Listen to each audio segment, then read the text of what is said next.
नमस्कार दोस्तों, शख्सियत इस प्रोग्राम में हम कार्यपालिका, न्यायपालिका, विधायिका और पत्रकारिता के साथ साथ समाज में महत्वपूर्ण मुद्दों पर काम करने वाले विभूतियों के बारे में दिखाएंगे। हम ऐसे व्यक्तित्वों का इस प्रोग्राम में साक्षात्कार करेंगे जिनसे प्रेरणा लेकर हमारे देश के युवा अपनी ज़िंदगी में भी कुछ कर सकें। व्हाट्सएप नंबर 9540297770 पर बताएं कि ये प्रोग्राम उनको कैसा लगा और वो किस तरह की शख्सियत इस प्रोग्राम में बुलाना चाहते हैं। नमस्कार दोस्तों, आज हम एक बहुत ही ख़ास शख्सियत विजय प्रकाश जैन साहब से आप लोगों को रूबरू कराएंगे, जो भारतीय उद्योग व्यापार मंडल के राष्ट्रीय अध्यक्ष हैं। भारतीय उद्योग व्यापार मंडल का काम व्यापारियों के हितों की रक्षा करना और सरकार और व्यापारियों के बीच में सेतु का काम करना है। विजय प्रकाश जैन साहब पूरी तन्मयता के साथ राष्ट्रीय उद्योग व्यापार मंडल से जुड़े रहे हैं। इससे पहले वे वरिष्ठ महामंत्री के पद पर अपनी सेवाएं दे रहे थे। अब इनको बहुत ही महत्वपूर्ण जिम्मेदारी व्यापारियों ने दी है और इनको राष्ट्रीय अध्यक्ष नियुक्त किया गया है। अब हम विजय प्रकाश जी से जानना चाहेंगे भारतीय उद्योग व्यापार मंडल के इतिहास के बारे में और भारतीय उद्योग व्यापार मंडल क्या कर रहा है, मेन सरकार से क्या क्या अपेक्षाएं हैं, कौन कौन सी प्रमुख समस्याएं हैं जिनका समाधान वो अध्यक्ष के तौर पर त्वरित गति से पहल करना चाहेंगे। तो आइए मिलते हैं भारतीय उद्योग व्यापार मंडल के राष्ट्रीय अध्यक्ष विजय प्रकाश जैन साहब से। नमस्कार सर। नमस्कार।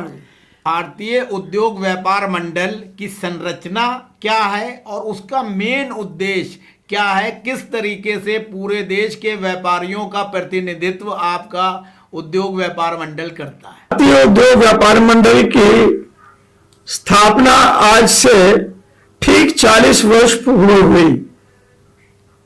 आप जानते हैं कि आज भी भारत एक कृषि प्रधान देश है। कृषि में लगभग 60 करोड़ हमारे कृषक लगे हुए हैं। वो कृषक समाज भारत का अन्नदाता कहलाता है। उसके पश्चात जो कृषि उपज होती है उनको व्यापारी संभालता है, खरीदता है और ग्राहक तक पहुंचाता है। ये एक बहुत बड़ा दायित्व आज भारत के व्यापारी के ऊपर है। देखिए, सत्यम शिवम सुंदरम एक व्याख्या है। कृषक सत्य है, व्यापारी शिवम है और ग्राहक हमारा सुंदर है। ये हमारी व्याख्या है, हमारी ये मान्यता है। भारत एक विश्व गुरु का देश है। अनेक सभ्यताओं ने जन्म लिया और आज 70 साल पहले हमारा भारत देश आजाद हुआ। उस समय तक मोटे तौर के ऊपर भारत कृषि पर ही निर्भर था।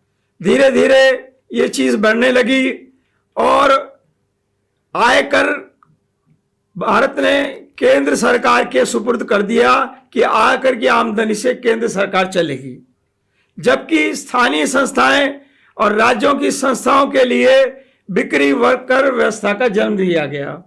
इसका मतलब यह है कि व्यापारी वर्ग को यह जिम्मेदारी दी गई थी कि आप ग्राहक से बिक्री कर वसूल करेंगे।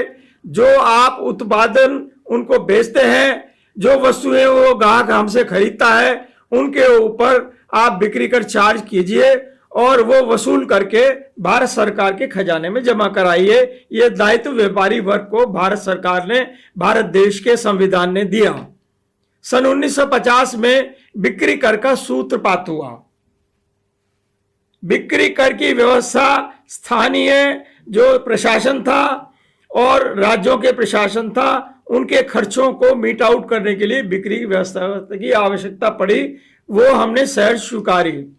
प्रारंभ में देश में 1950 से लेके 55 तक जब बिक्री की व्यवस्था चली तो 5 वर्ष के दौरान ये महसूस किया गया कि भ्रष्टाचार को भी एक प्रकार से जन्म दे रहा है। इसके प्रकार से व्यापारियों में इस बात का रोष हुआ और व्यापारियों ने कहा कि भी व्यापारी सड़क पर आए।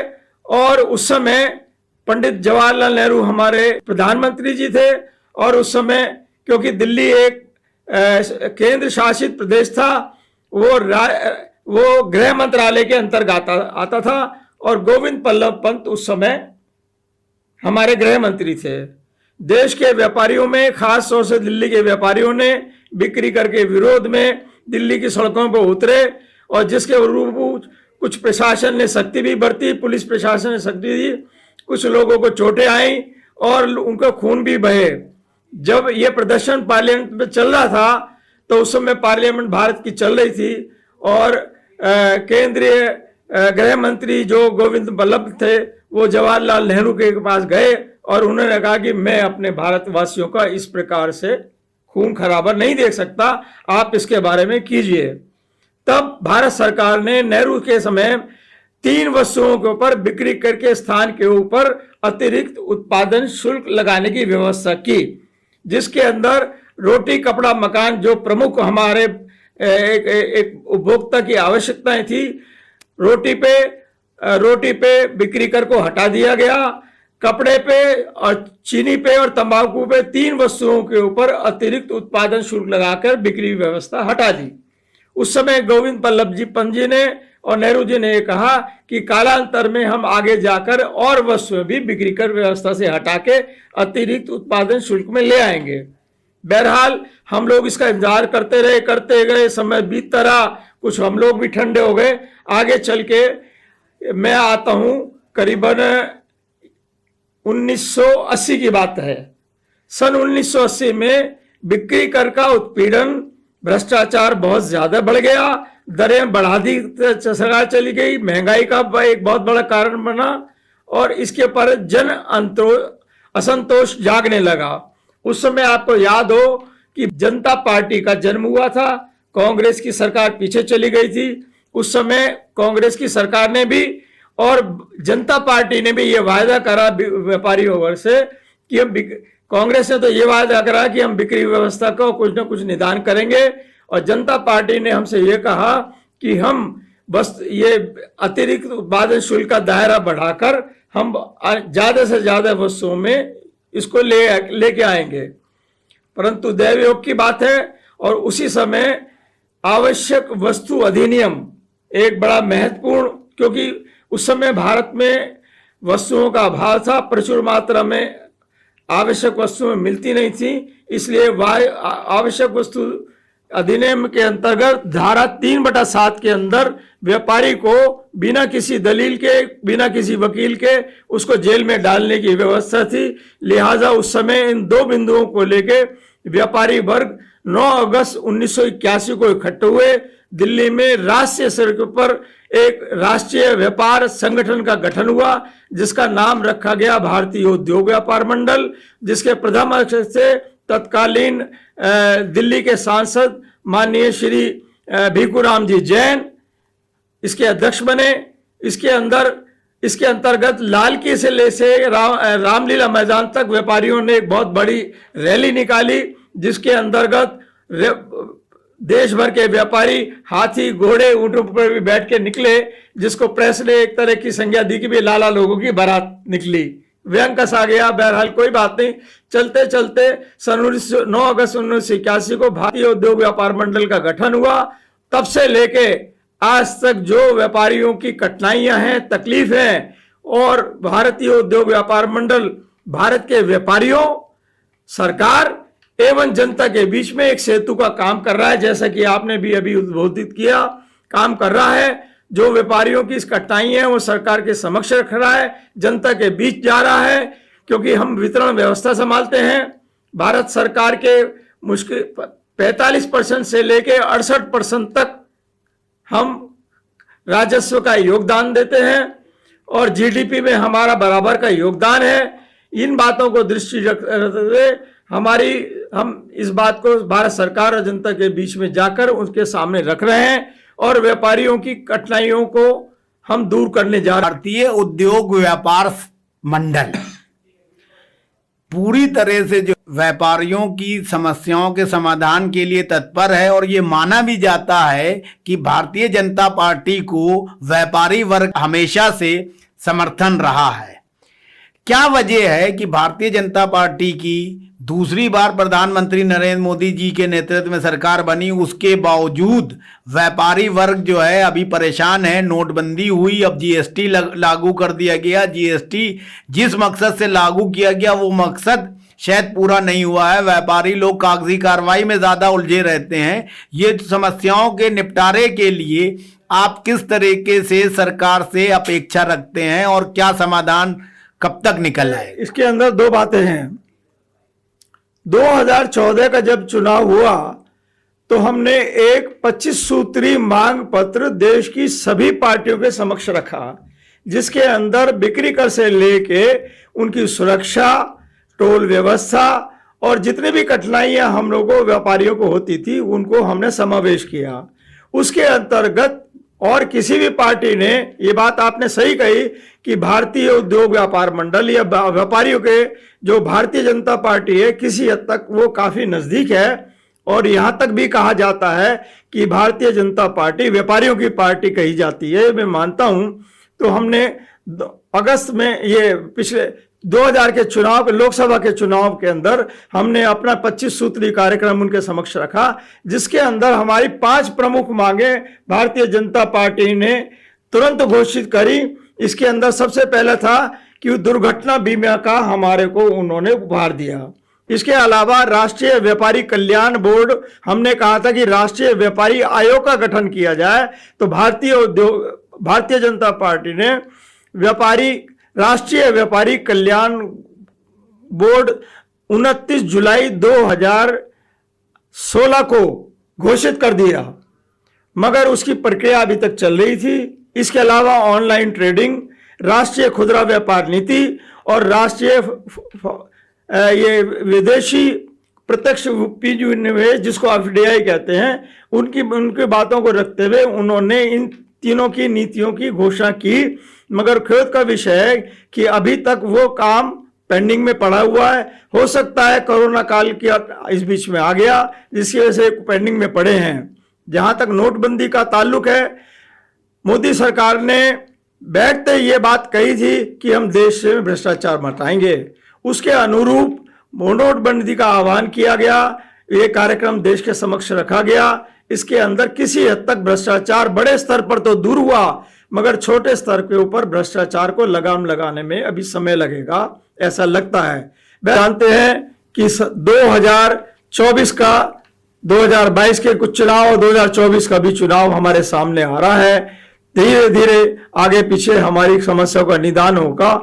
आज हमने जो 40 साल में जो कार्यक्रम किए हैं, हम जनता के बीच गए हैं, हमारी बात की सुनवाई, हमारी बातों की सुनवाई पहले से ज्यादा हो रही है और हम पूरी आशा करते हैं कि सरकार कोई भी हो हमारी बात सुनी जाएगी, क्योंकि हमारा राष्ट्र के अंदर बहुत बड़ा योगदान है। हम वितरण देश की 135 करोड़ जनता को उनके जीवन की हर आवश्यक वस्तु नाम मात्र शुल्क पे लेके पहुंचाते हैं उनके घर द्वार। तलवे की चाय से लेके रात का भोजन की व्यवस्था हम लोग करते हैं। हमारा राष्ट्र में राजस्व का बड़ा भारी योगदान है। और सबसे बड़ी बात यह है कि मैंने अभी कहा कि भारत में कृषि के बाद सबसे ज्यादा जो रोजगार आज हम दे रहे हैं वो व्यापारी वर्ग ही दे रहा है, लघु उद्योग दे रहा है। रेहड़ी पटरी वालों से लेके शहर के वित्तियों तक में व्यापारी बैठा हुआ है और वो देश की सेवाओं में संलग्न है। उसके बाद उसके आज ये हमारी रसवा की रीढ़ है, ये एक बात। दूसरी है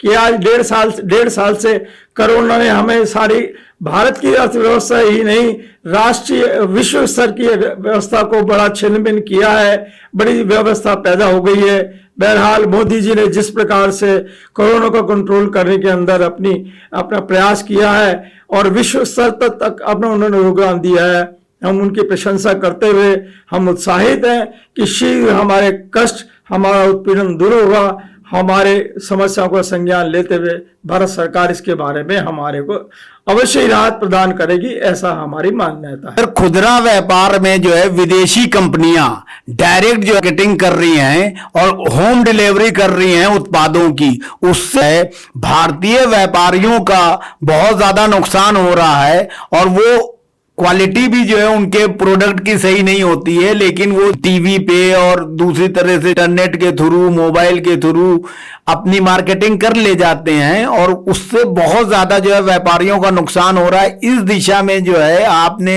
सरकार से आवेदन किया, रिक्वेस्ट की, गुजारिश की, लेकिन इस पे ये तो महत्वपूर्ण बिंदु है जिस पे व्यापारियों का जो है बहुत ज्यादा नुकसान हो रहा है। इस पे जो है त्वरित तरह से कार्रवाई हो, इस पे आप क्या करेंगे? देश की अर्थव्यवस्था और विकास के लिए प्रत्यक्ष विदेशी पूंजी निवेश एक आवश्यक तत्व माना गया है।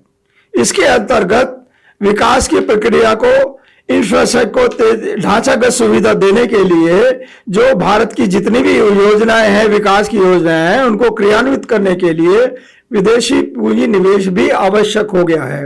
ये बात ठीक है कि किसी समय में 95% खुदरा व्यापारी व्यापार करता था और उपभोक्ता तक अपनी सामान की सेवाएं देता था, परंतु कुछ ये 1.5 साल के अंदर, और इसके लिए हमने, जैसा कि मैंने पहले ही कहा, सन 2000 के इलेक्शन के दौरान हमने भारत सरकार के समक्ष एक प्रस्ताव रखा कि आप राष्ट्रीय खुदरा नीति बनाइए और राष्ट्रीय ऑनलाइन ट्रेडिंग कंपनी को हमारे और उनका एक आइडेंटिफाई किया कि भी हमें ये काम करना है, उन्हें ये काम करना है। एक सीमा होनी चाहिए ताकि हमारा हित भी रहे, जनहित भी रहे, हमारे हितों की रक्षा हो और ऑनलाइन ट्रेडिंग जहां तक भी हो, संभव हो, उस बात को उस दृष्टिकोण से देखा जाना चाहिए।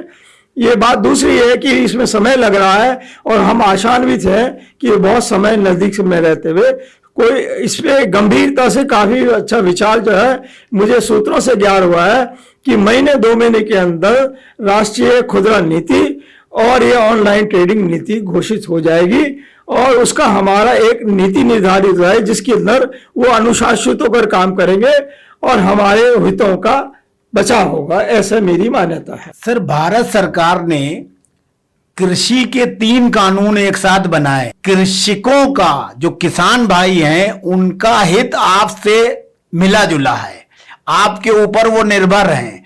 तो क्या ये जो कानून बने हैं, 3 कानून बने हैं, जिनको जो है किसान भाई जो हैं वापस लेने के लिए पिछले 9 महीने से धरने प्रदर्शन पे लगे हुए हैं, इस पर एक व्यापारिक संगठन के राष्ट्रीय अध्यक्ष की हैसियत से आप क्या सोचते हैं? हम इसके अंदर हमने अपनी योजनाएं भारत सरकार के समक्ष रखी है।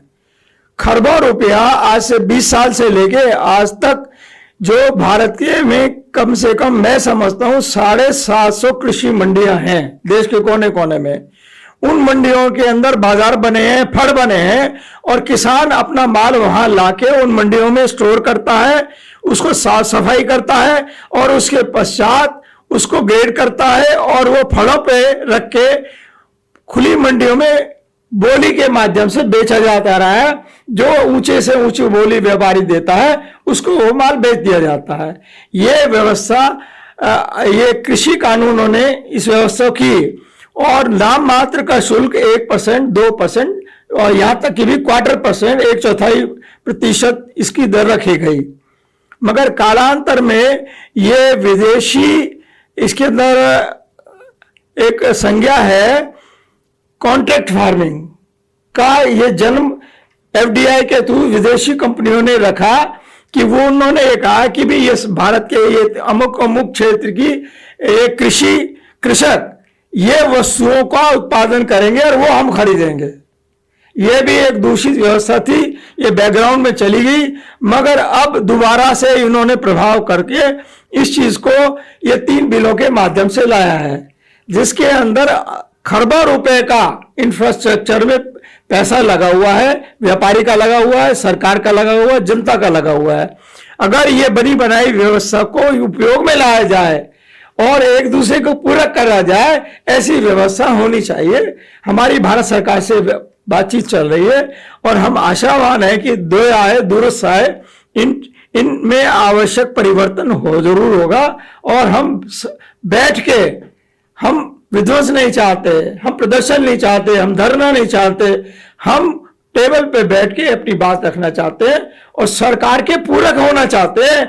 हम उनके विध्वंस नहीं करना चाहते, हम झगड़ा प्रदर्शन में बिलीव नहीं करते। सरकार और किसान भाइयों के बीच में एक सेतु की भूमिका निभाना चाहते हैं कि जिससे किसान भाई का भी भला हो, सरकार भी जो है शांति से जो है विकास की तरफ आगे बढ़े और व्यापारी वर्ग का भी लाभ हो। तो इसमें जो है कब तक के जो उम्मीद है आपको, किसान भाइयों से भी आपकी बात चल रही है किस तरीके से, क्योंकि आपके बिना तो किसानों के उत्पाद भी नहीं बिकेंगे। और जो बात आपने कही 7,500 के करीब मंडियां हैं, वहां फल हैं, वहां व्यवस्था है, तो उस व्यवस्था का सदुपयोग सरकार को करना चाहिए। तो इस पे आप कब तक के उम्मीद करेंगे कि जो है किसान भाई भी अपना धरना प्रदर्शन वापस लेंगे और एक सही नीति का सूत्रपात होगा?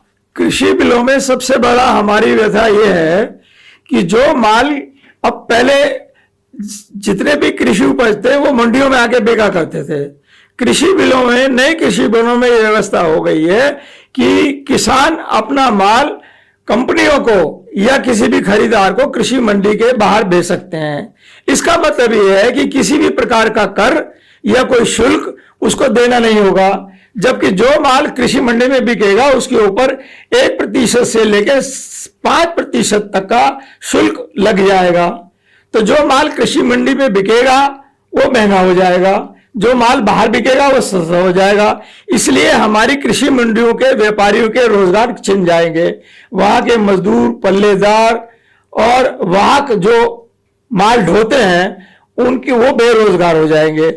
लिहाजा इस बात की समस्या को समझते हुए हमने अपनी बात भारत सरकार के सामने, कृषि जो मंत्री हैं उनके सामने रखी है, मोदी सरकार के सामने रखी है। और हमें आशा है कि थोड़ा थोड़ा कोरोना की महामारी दूर हो जाए तो दिसंबर तक हमारा और भारत सरकार का इस विषय में एक ऐसा व्यवस्था निकल के आएगी जिससे व्यापारियों का व्यापार बचेगा, मजदूरों की मजदूरी बचेगी, पल्लेदारों की पल्लेदारी बचेगी और व्यापारियों का व्यापार बचेगा। और सरकार को हम एक समान कर प्रणाली की जब हम बात करते हैं तो वो समान कर प्रणाली होनी चाहिए। कोरोना काल में पूरे देश क्या विश्व में आर्थिक गतिविधियां प्रभावित हुई हैं, लोगों के रोजगार चले गए हैं, आर्थिक तौर पे भी लोग जो है कमजोर हुए हैं। व्यापारी वर्ग जो है भारत सरकार से किस तरह की रियायतों की उम्मीद करती है? आप किस तरह की अपील करना चाहेंगे भारत सरकार से कि व्यापारियों को, क्योंकि व्यापारी तनख्वाहें दे रहे हैं अपने कर्मचारियों की, तो 1.5 साल के कार्यकाल में जो प्रभावित हुए हैं उनको किस तरह की जो है आप छूट की जो है अपील करना चाहेंगे? हमारा भारत सरकार से निवेदन ये है कि बैंकों के माध्यम से जो भी ऋण व्यापारियों को दिए जाते हैं या लघु उद्योग को दिए जाते हैं, उन ऋणों को खुली व्यवस्था के अंतर्गत दिया जाए, उसके अंदर अगर मगर ना लगाई जाए।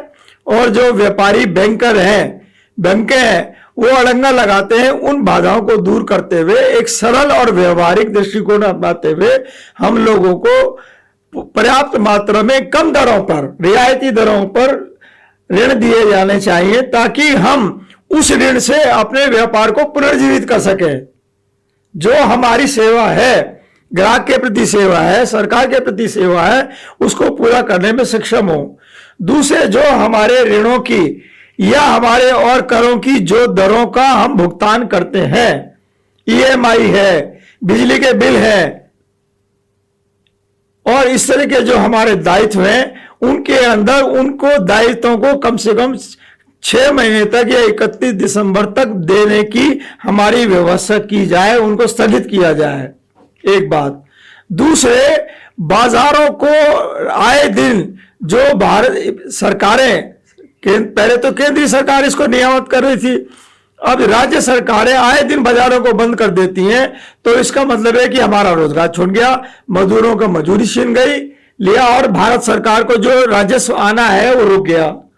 आज जीएसटी 1.25 लाख करोड़ करीबन जीएसटी आज केंद्र सरकार और राज्य सरकारों को प्राप्त होता है, जो कि आज तक की जितनी भी बिक्री कर व्यवस्था थी या अप्रत्यक्ष कर व्यवस्था थी उसके मुकाबले में काफी कर बढ़ा है। और हम आज भी अपना सर्वस्व बेचकर भारत सरकार को अपने ऋणों, अपने करों का भुगतान करते आए हैं। इस बारे में अभी तक भारत सरकार ने समय समय पर करोड़ों रुपए के राहत दिए हैं विभिन्न वर्गों को, मगर व्यापारी वर्ग को, जो खुदरा व्यापारी है या मध्यम वर्ग का व्यापारी है या मध्यम वर्ग का उपभोक्ता भी है, उसको कोई राहत सरकार ने नहीं दी है। इस वो सरकार का ध्यान हम बराबर दिलाने की कोशिश कर रहे हैं और हमें आशा है कि इस ओर भारत सरकार ध्यान देगी। नहीं ध्यान देगी तो हमें भी फिर संसद से लेके सड़क तक की लड़ाई करने के लिए वो बाध्य होगी। इसके लिए हम भारत सरकार को चेतावनी देते हैं कि समय रहते इन चीजों को ठीक किया जाए। उद्योगपति और व्यापारियों के लिए आपकी इस बार की कैसी तैयारियां हैं, क्या प्लानिंग है 9 अगस्त की, उसके बारे में कुछ बताएं। मंथन करते हैं और जो जिला स्तर के ऊपर है, तहसील स्तर के ऊपर है, जो हमारा गांव की पगडंडी पे व्यापारी बैठा है उसकी क्या तकलीफ है, जो गांव की गलियों में बैठा व्यापार कर रहा है, शहरों की वीथियों में बैठा व्यापार कर रहा है, उनकी समस्याओं का हम मंथन करते हैं और उनके निदान को प्रोजेक्ट करते हुए ज्ञापन बना के भारत सरकार तक अपनी बात को रखते हैं। उसमें केवल हम अपनी बात नहीं करते, हम देश के व्यापारिक और औद्योगिक जितने भी मंत्रालय हैं, वित्त मंत्रालय से लेके कृषि मंत्रालय तक, वाणिज्य उद्योग मंत्रालय तक के मंत्रियों को हम बुलाते हैं, उनके सामने उनकी अपनी समस्याओं को रखते हैं और उनका मार्गदर्शन प्राप्त करते हैं कि भारत सरकार सोचे और हमारे विकासोन्मुख नीतियां भारत सरकार बनाए। उसका हमने एक तरीका निकाला है कि ये चीज़ें हम मंथन से करें। हम एक तरफा इस बात को न लें कि सरकार घर में बैठ के अपना निर्णय ले, कि जो व्यापारी कानून बनाती है सरकार, उनके कानूनों के निर्माण में व्यापारियों का अगर वो योगदान रखेगी और निर्माण के समय में उनकी बात रखेगी, सुनेगी, तो वो ऐसे व्यवहारिक कानून बनेंगे जिनका हमें अनुपालन करने में आसानी रहेगी और हम बजाय अपना समय और अपना ताकत जो व्यापारी के जो कानून है वो ठीक करने के लगाए, उसको अपना व्यापार के विकास में लगाएंगे और जनता की सेवा में करेंगे, राष्ट्र की सेवा करेंगे। भारतीय उद्योग व्यापार मंडल का कहना यह है कि जो अप्रत्यक्ष कर प्रणाली है वो आप आयात के ऊपर या निर्माण के ऊपर जितना आपको लेना हो ले लीजिए। हर ग्राहक या गृहिणी जब बाजार में सामान खरीदने जाती है तो हम कहते हैं कि बहन जी ये 100 रुपये इस चीज़ का मूल्य है और इसके ऊपर 18% का जीएसटी है, तो छूटते कहती है भैया मुझे जीएसटी नहीं लगाना, मैं तो 100 रुपये ले लो। इस बात को समझते हुए 30 अगस्त 2015 को एक अभी से पहले जीएसटी काउंसिल बनने से पहले भारत सरकार ने एक समिति का गठन किया था जिसका नाम empowered committee of state finance ministers. उसके अंदर देश के सभी फाइनेंस मिनिस्टर थे। ये 99 में तत्कालीन यशवंत सिन्हा वित्त मंत्री होते देश के, ये भारतीय जनता पार्टी की सरकार थी उस वक्त, उन्होंने इस बात को गठन किया था और ये वैट व्यवस्था लागू करने की शुरुआत जीएसटी से पहले हुई थी। विडंबना ये रही कि हम मांग करते रहे कि आप इसमें मूल में मिला दीजिए, मगर हमारी बात नहीं सुनी गई। उसका नतीजा ये हुआ कि आज से 4 साल पहले जीएसटी लागू कर दिया गया हमारे विरोध के बावजूद, और उसका परिणाम ये है जब से लेके आज तक उन्होंने 5 दरें रखी, अधिक से अधिक 28%, एक 0%, 5%, 12%, 18% और 28% की दरें जीएसटी में रखी। ये विसंगता है। देश के जितने भी देश हैं वह विश्व के, उनमें इतनी अलग अलग कैटेगरीज नहीं हैं, उसमें 1 या 2 कैटेगरीज हैं। बहरहाल हमारा कहने का मतलब ये है कि आप आज भी इस बात की व्यवस्था जीएसटी में कर सकते हैं।